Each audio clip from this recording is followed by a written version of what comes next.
Key Club, and National Honor Society. He took 36 honors, AP, or dual enrollment classes.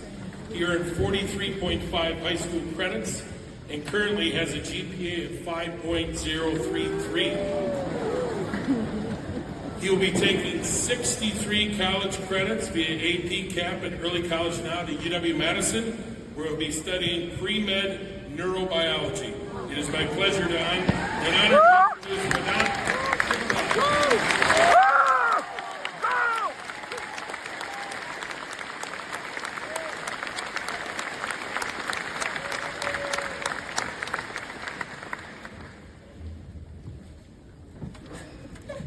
Thank you, Mr. Grossmacher, for that wholehearted introduction.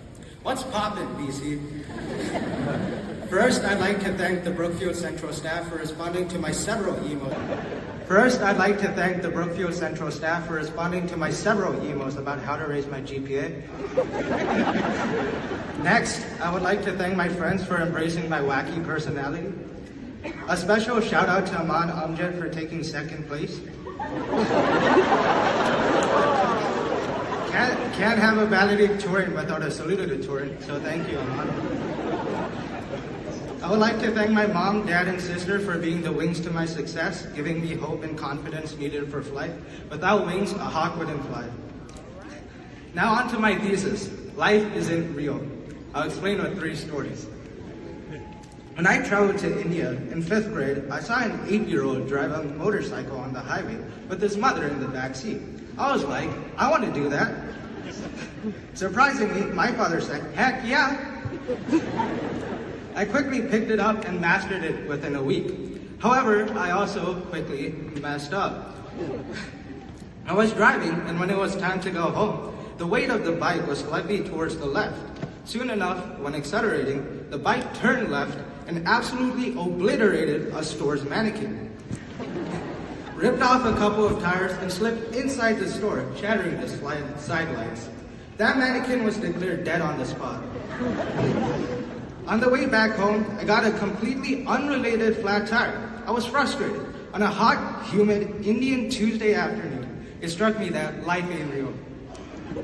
I took AP Physics C first semester, so I forgot just about everything for AP exams, especially electricity and magnetism. When 2 weeks were left, I thought, I'm cooked. There's nothing we can do. But then I discovered a cool quote from a streamer named Nick830. Never back down. Never give up. Thus, I set on the grind. Admittedly, this just meant studying for 10 minutes, then watching YouTube shorts for 30. I knew the order of the FRQs, electricity first, circuits second, and magnetism third. Mostly algebra, so I felt sort of confident. During test day, the FRQ came, and I stared at it eagerly. Once I turned the page, though, I didn't see any electricity, I didn't see circuits or magnetism. I saw design and experiment involving calculus. I was not just cooked, I was deep fried. While I was yapping off a random experiment that likely involved electrocution, I realized life isn't real. All right, it's gonna take a dark turn. When my grandfather died, it struck me hard. I wasn't necessarily close to him, and I think that's why it hurt. He had been a deaf for a while, so I didn't necessarily bother talking to him. He died in a cold, eerie November. When I went to his house, I started digging around his past, trying to learn more about my grandfather. And then I found his diary. I learned that my grandfather was a very insightful man. For one entry, he wrote that work with whatever you have, and when things fail, keep working. I learned much from his diary.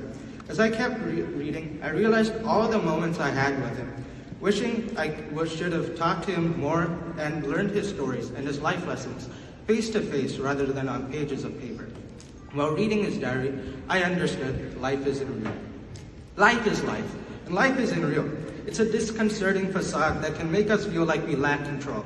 Life can post failures, like crashing your motorbike, making you kill a mannequin. Life can be distressingly unexpected, making you expect simple algebra, but forcing you to do calculus. Life can make us sad, sometimes in tragic events, sometimes when your mom forbids you to play GTA 5. Life is filled with unexpected, distressing duality that can make us feel powerless. Life is not real. Luckily, I know something that is real in this illusory world. Us. We are real. Our souls are real. Our emotions are real. Our dreams and ambitions are real. Everything us is real. And because we are real, we will. When life tries to be Muhammad Ali, we will shuffle and sting like a bee too. We will overcome life's challenges. We will embrace life's difficulties and move on happily. During any moment, we will look forward and keep walking with our heads held high and our arms reaching for the stars. Class of 24, we are headed towards a path that will throw us into an entirely new world. Life will be completely different. It will feel unreal. We will be distant from our friends and family. We will miss high school and its precious moments. Yet, class of 24, while life can feel unreal, always remember, we are real. Be happy and keep your goals unlocked. We are the only ones that can live our own illusory lives. But Vedant Shukla, if life isn't real, what's the purpose of it? Well, class of 24, the purpose is to simply live it. Because we have to live it, why not live the best life possible? To infinity and beyond. Thank you.